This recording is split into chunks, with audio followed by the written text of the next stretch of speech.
Hi everyone, my name is Amanda Healy. I think we're about ready to start with our presentation. I definitely know a lot of you on the line, so good to speak with you. It's my pleasure to welcome you to Social U. This is our first class. We'll be holding these on a monthly cadence, and I'd love your feedback. So please email me, message me on Chatter, follow me on Twitter. My handle is Amanda_Healy, but we're definitely looking to learn more about what you guys want to learn about social media at CA, so please get at me. I'd like to introduce our professor for the day. His name is Andrew Spoth. He's head of social media at CA Technologies and has previously worked for Nimsoft as well as Marketo. You can follow him on Twitter at Andrew Spoth. Please note that I'll be recording this meeting, so if you're not on mute, please set yourself to mute. I'll post it to Chatter as well as our social homepage, and eventually, once we get it edited, we'll definitely have it available on YouTube for external sharing as well. To ask a question, use the chat function, and we'll answer those at the end of the presentation. I'll also post this to our homepage, bit.ly/the-status update, where you can find a lot of information about what we're doing in the social sphere for CA. We'll also conduct a poll at one point in this presentation, so be sure to pay attention to that and respond. We'll share those results.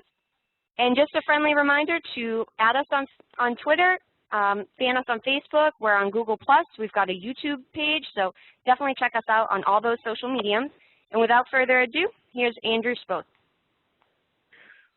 Thank you, Amanda, and welcome everyone to the social jungle, how to stay alive and thrive with social media. It's my pleasure to be talking to you today. And we have prepared a relatively short presentation where I outline some tips, some which may be familiar, some which may be friendly reminders, and some new things which you can take with you and which can help you make the rest of the week and the next couple of weeks more social media friendly. So, you know, I guess to start, you know, it helps to give a little bit of context. I think that you will agree that our lives have definitely changed in the last, not 50 years, but the last 5 years, and how we consume news, how we engage with brands, how we educate ourselves about products, and how we engage with our colleagues and friends. And this is a relatively new phenomenon. The term social media marketing itself is not even 10 years old, and the interest in it has grown rapidly. Of course, the interest on the side of marketers has grown as well. It's safe to say that, you know, the early days of social media, I think, are past. It has now fully arrived. You know, there were some questions at the beginning as to, you know, what the business value could be, but companies now almost across the board have invested in these channels to maintain relationships with customers, to help employees communicate better, and to extend their reach amongst their audiences. It's you know, it carries a lot of stories with it too. We've seen, you know, amazing successes of you know, entertainment. For example, you may remember this Evian commercial from a couple of years ago. But it's, you know, it's a double-edged sword. There have also been some case studies of brands that have suffered greatly because of this. You may remember Dave Carroll, who was had a stopover at Chicago O'Hare Airport, and being a musician, was quite put off by the fact that his guitar was thrown around on the tarmac, and the guitar broke. And what they do as a musician, well, he wrote a song, and that song was posted to YouTube, where it had you know, 150,000 views in the first day, and then within a couple of months, over 5 million views.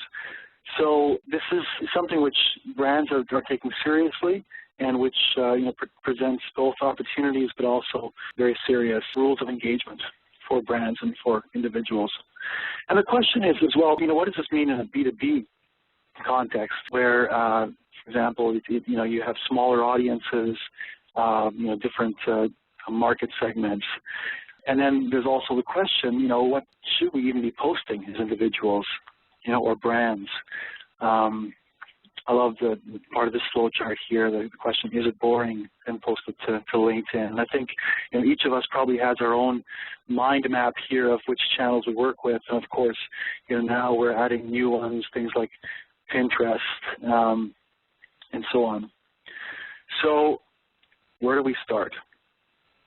It's a tremendous opportunity. I see it as a new telephone. And the telephone is ringing, and it's ringing all over the place. And the question is, how do we go and find it, and how do we go answer it? And what do we say when we answer it? So let's, I want to hear a little bit from the audience here. I'm just curious. I've done a couple of polls in the past, some online, polling our audience, and I'm curious as to people on this call, which social networks you like to use professionally. So we prepared a poll here in WebEx. I'm going to open it now, and we'll give you a minute to let us know. So let me quickly go through the results here. So the clear winner, the question, which social networks do you use professionally? LinkedIn was chosen by over half of the participants. In second place, we had Twitter. And in the third place, we had Facebook, but Facebook was quite a bit behind Twitter. A few mentioned blogs, and a couple people mentioned YouTube. So, all right, so this is actually pretty similar to what we saw when we polled, for example, the IMSoft audience a year ago. We actually probably got more results with YouTube as well than we got this time around, but I think we worded the question a little bit differently that time. That time we worded it as consuming information rather than just like using or publishing.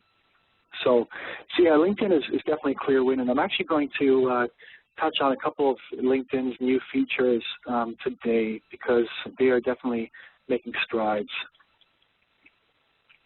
Okay, so I'm going to give you 3 specific things that will help you rethink perhaps what you're already doing with social media, or perhaps get you started on things that you should be doing. Let's dive into those. Number 1 is it's time for an audit of your social profiles, your footprint, your online business card. A couple things to keep in mind. You should make a strategic decision as to where you want to be and how you want to be present in the different networks. Each social network offers unique opportunities to you, and knowing those will help you decide which ones fit your communication style or your mandate, and how you want to build your brand and how you want to communicate regularly. Twitter is really good for short bites of information. You have 140 characters. It's somewhere where you'll post regularly, ideally a couple of times a day. And it's great for breaking news, real-time information, and it's really good for ad hoc kind of questions and answers. I personally have found a tremendous value in Twitter.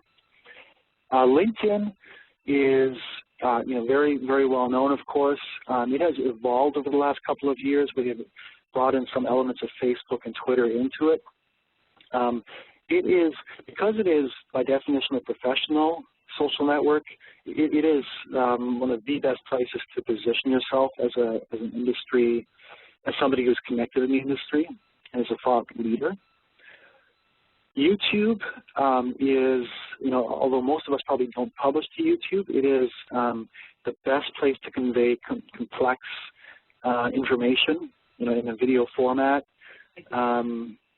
It's, one of the best channels where you can convey, for example, funny themes or something with high entertainment value. Of course, it doesn't stop at YouTube. There are other channels which can help you publish your content, video podcasts, that sort of thing. Blogs have been around longer than social media, and I really see it as kind of the backbone of your social media content strategy. Typically, when you have a blog post, what you can do is you can take that and then repurpose it into different social channels. Right? You can turn that into a Twitter post which references the blog post. You can post that on LinkedIn, of course, and Facebook. It is also, though, something which requires, a lot more investment, of course, than just, posting a quick update to Twitter. And then Facebook is something which, is used more on a personal basis, I think, amongst most of us. And, for us, if we are using it, as a brand, it allows us to perhaps show more personality, show behind-the-scenes information about our brand and about the people who work there. I of course can mention Google+. It hasn't really taken off yet in terms of an audience size or active audience size, but it is really beneficial, especially for SEO. And of course, Pinterest is getting a lot of attention, and it is a wonderful place to communicate visual content. It's very popular amongst certain demographic groups, of course, and brands are getting active too. And CA Technologies has a Pinterest presence as well, which I encourage you to check out. So when it comes to doing audit of your social profiles, once you've made that decision as to which social channels you want to invest in, take a look at the bio that you have. Chances are that it is outdated.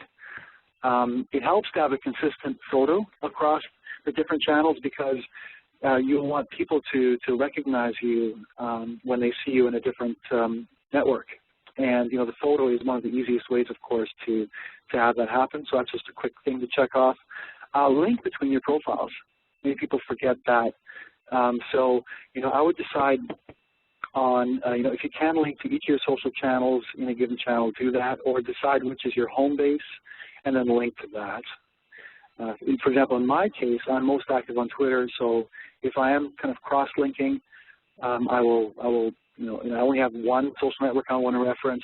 That's the one I will choose. Do keep in mind that the big social networks here are the ones that we, of course, think about first, but they're not the only place where you could find a valuable network to work with. SlideShare is very interesting. I've had personal success and also success. We've had success with CA and Marketo and Nimsoft there. Quora, a question and answer site, is a great place to potentially find prospects or build some authority. LinkedIn questions and answers is actually something that has a similar feature there. Looking specifically at LinkedIn, because, and I'm glad actually that I've chosen this. It kind of confirms that this is an important network for you. So there, a relatively new feature, I guess a couple of years old now, but not the original intent of LinkedIn, is you can publish status updates there, and it's a great way to share with your followers. LinkedIn groups. There are way too many LinkedIn groups out there. I would suggest finding perhaps 4 or 5, subscribing to those via email in the settings, and then occasionally liking a discussion or commenting on it, or starting your own discussion. One of the things that people often forget about are the LinkedIn apps. These are pretty cool. You can use those to link, for example, to your blog. It's just a widget. You can reference your SlideShare presentations. You can have those basically show up in your LinkedIn profile. A really nice one, too, is the Amazon reading list, where you can put a list of books that you are currently reading, that you've read, or that you want to read. And you can subscribe to other reading lists.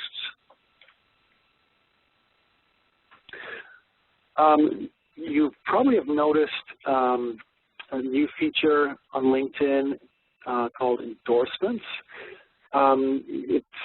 People are still getting used to these, and they are an opportunity to build some, I guess, equity between you and your network too. So I would consider giving some endorsements and adding these to your profile. Another thing you can do, which is often overlooked, is add skills, these keyword-based skills, and you can edit these, of course. So those are some of the latest things from LinkedIn. And I don't have time in this webinar to dive into each of the social profiles. In terms of tweaking the profiles, they're relatively self-explanatory. Maybe I can quickly mention Twitter has recently given us the opportunity to add a banner similar to Facebook timeline, so a top banner that gives you some creative room there. Let's see. Yeah, I think each social network, of course, will have its nuances. I think the most important thing is just go in there, dust a couple things off, and just make sure that it's really serving you well today. So that's number one. Number two is take a look at what's going on in the social networks you belong to. Too many people are focused on, and actually brands are the worst at this, using social media as another publishing platform, as a broadcast medium. And that is really ignoring the social part of social media. So what do we mean when we say listen? We wanted to find out what's hot right now in our industry. What are people talking about? What are they excited about? And also, who are people listening to? Who's getting retweeted the most? Which people are influencing the conversations? Which keywords are being used today? Are there some new buzzwords being created? Things, of course, are very dynamic, and within a presidential debate, for example, you can have a meme created and a whole Tumblr blog on horses and bayonets, within minutes. It's really interesting. And of course, in technology, things in the tech sector, don't evolve quite that fast, but they're certainly faster than they did 5-10 years ago. And so by watching your followers, doing keyword searches, for example, using Twitter Advanced Search, you can see what people are using or how much they're using certain keywords right now. So I invite you, for example, to do a Twitter Advanced Search for BYOD, bring your own device. And you will certainly find some interesting people to follow. You will see which people are using that and which people are influential, for example, in our industry through a search such as that. There are several tools which can help you get through the jungle of content. Of course, once you start getting into this and you're following hundreds or thousands of people on Twitter, it's very difficult to keep up. So one of the things that really helps with that on Twitter specifically is Twitter lists. So what you can do there is you can take some of the people you want to follow. It could be, for example, just analysts, and build a segment of those people, put them on a Twitter list, and then, within Twitter, you can just look at the content from those individuals. If you're using a program like Hootsuite or TweetDeck, you can create a custom column, which will show the tweets from those individuals. I've been using that for years. A couple other tools to mention when it comes to finding out what people are talking about. Klout is an interesting tool which measures relative online influence. Follower Wonk, what you can do is search Twitter bios.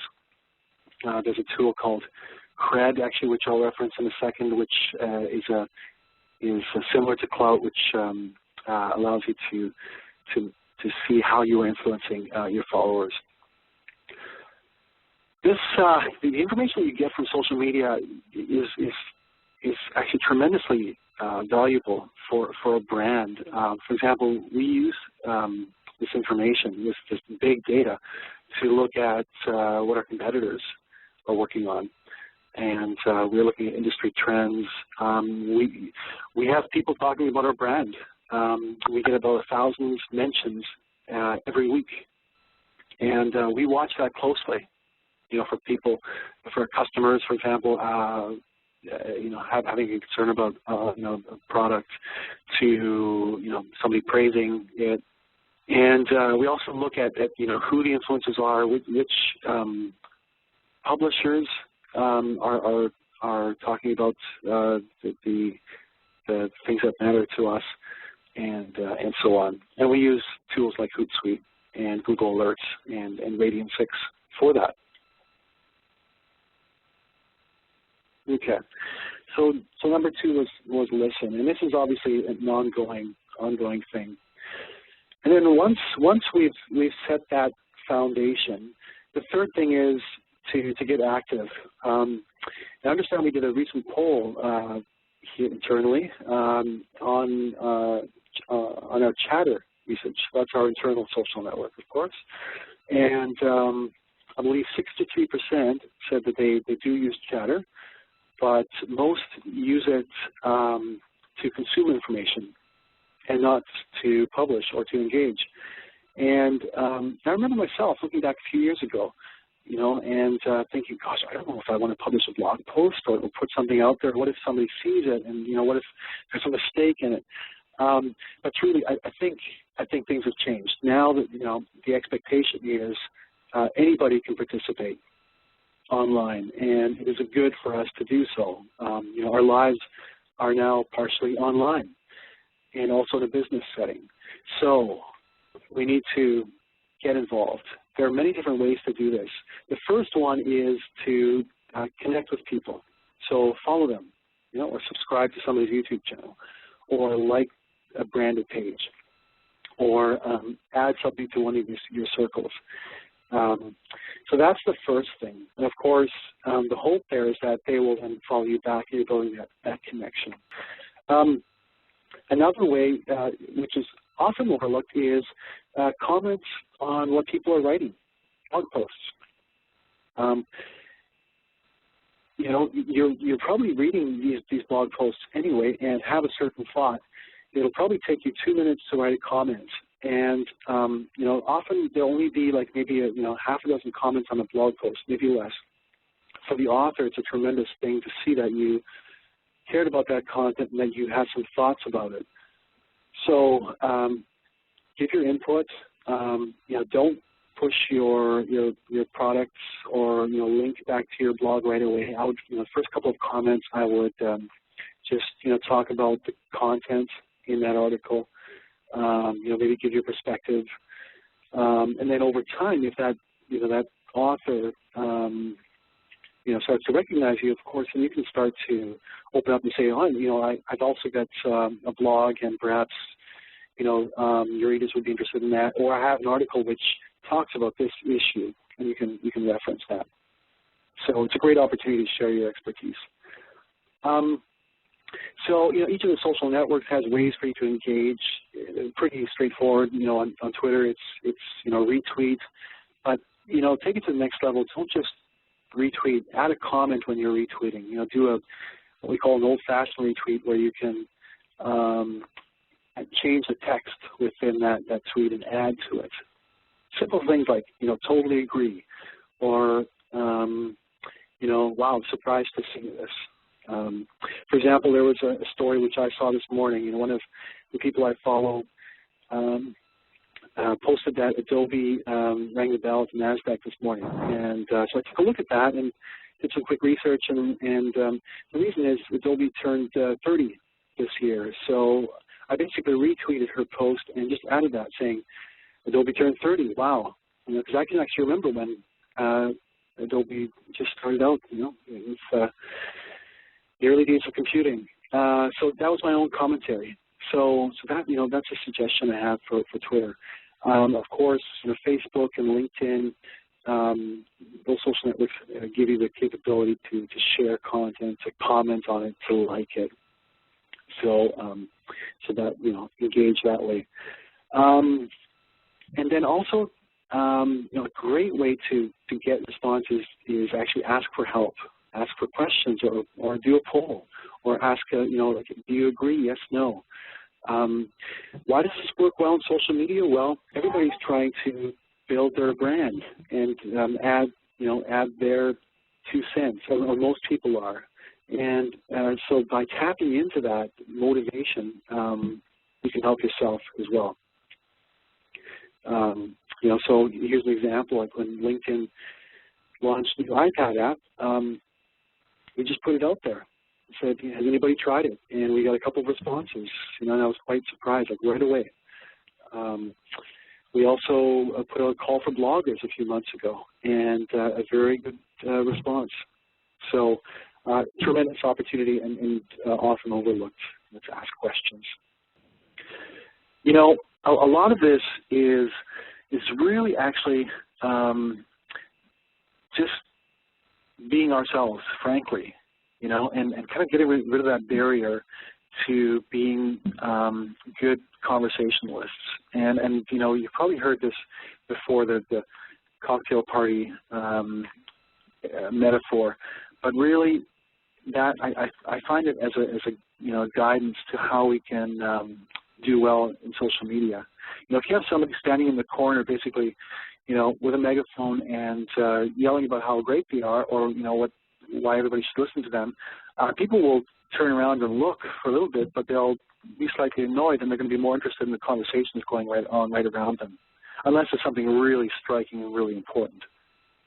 So, when it comes to those one-on-one conversations, you want to listen and you want to share. So, it's really about being human, and I've heard it, Jay Baer puts it nicely here, focus on how to be social, not how to do social. I heard it recently at a panel put on by the Churchill Club in Silicon Valley, and they were saying that really people have been social all along, and technology has just caught up. And that is so true. So, I hope that maybe, for some of you who maybe have held back, this is, something which maybe have you rethink how you approach social media personally. I referenced Cred earlier. They're a relatively new player on the market in terms of influence marketing. They're akin to Clout, but Cred gives you some specific information as to which content generated engagement and helps improve your online credibility. So I definitely encourage you to go and take a look at cred.com, and what you can do there is study that and then basically learn how to engage better with your audience. I talked about the different social networks and their respective roles in your social media mix, and blogs do take investment, but they are, I see them as the backbone of a social media content strategy, and they are a great way to develop your own thought leadership. Now, how do we get started? Well, if you aren't blogging yet, perhaps think about the length of blog posts. They don't have to be an article necessarily. A good blog post could be potentially 2 paragraphs and an embedded SlideShare presentation, or a photo, or a YouTube video. So, it may be time to revisit what's been holding you back blogging, whether it's your personal blog or because it truly can help feed other parts of your social media content. It, of course, opens up the door for people to comment on that, and it's something that people can find using search as well. I mentioned it earlier, but an often overlooked opportunity is if you have a piece of content, it can actually go pretty far. For example, a YouTube video, what you've created or what you found could be embedded in a blog post that you write, or it could be shared on Twitter or as a LinkedIn update. The social networks, Facebook and Google+, for example, work really well with visual content, or things like slideshow presentations, YouTube videos, because they pull in the thumbnail of that piece of content. So when you're, putting together your own content mix or finding content to share with your social networks, always think, well, how can I take this one step further? How can I reuse this leftover turkey? Not to call good content a turkey, but it can go usually a lot further than you think. Okay. So I'm getting close to wrapping up here. I wanted to get an important point across, which is probably understood, but I'm going to show it visually. So we try to build our connections online. Follow people, have them follow us, or subscribe to what we're writing. And the reason we do that is to establish our network, to grow our network so we can reach more people. Ultimately, that's often the goal, keeping quality in mind, of course. How do we extend that? Well, if you can build enough trust within your network that some of them will share your content on your behalf, if it's truly remarkable content worth remarking about, then you can extend the reach of your content and your message and your brand. And this is truly the magic of social media, the amplification that happens when people share things and pass it along. And that happens through trust and through relationships and through remarkable content. So, when people talk about viral marketing, this is really the principle behind it. Getting news to spread. And there are different ways to do that. It's not always just a stab in the dark. So keep that in mind. So let's step back to the three main lessons as part of our first installment of Social U for today. And I will open it up to questions in just a couple of minutes. So number one was do an audit, and I suggest maybe taking 1 hour this Friday afternoon or on the weekend and just go through it. If you're looking for tips how to tweak into each individual profile, just take a look at some others too. The nice thing about social media is it's so transparent. You can truly learn from, you can stand on the shoulders of giants and learn from the best quite easily. Number two is listen. Find out which keywords people are using, which people are being quoted, what's hot right now. And number three is you have to go and do something about it. Participate in the conversation. Say hello. Ask questions. Like, comment, share, retweet. And keep on doing this. Add it to your calendar. Add a 10-minute calendar reminder to do this every day. Even though I work in social media, I find that it's easy to forget, to go into Chatter and get involved, for example. So if I may add, actually another point in there is to this is connect with people and really share what you have to say. A lot of people think, well, I don't really have anything meaningful to say, but that is certainly not the case. Everybody has opinions. We all have different things that we're dealing with at work. For example, on Chatter, I just shared the fact that yesterday I was working on this presentation, right? And that took me just 30 seconds to remind myself, hey, I had something to share, and others may benefit from hearing that. Or if you're going on a business trip, for example, to one of the other CEO offices, an opportunity to post that on Chatter. So, what is the magic of social media?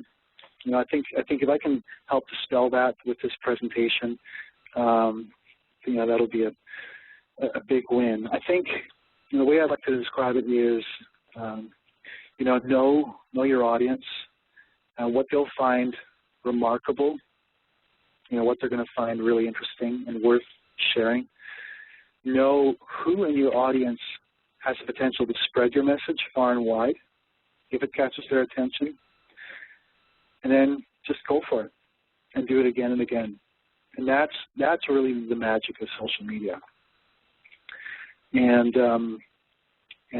when you create, when you combine creativity and technology, some of the tools that we looked at, it'll surprise you. Once you get up and running, it'll become a flywheel. It'll be self-motivating. You'll notice people responding to you, and it'll take up some of your time, and you'll have to manage it. But it can be a really useful thing that you can learn and the network you can build. So I encourage you to get started today. Well, thank you, everybody. It's been great to have you as part of the audience. Thank you for your interest in social media. And working with you, we'll be that much more successful with social and CA technology. So thank you for tuning in to the Social Media Jungle. We will see you again. Have a great day.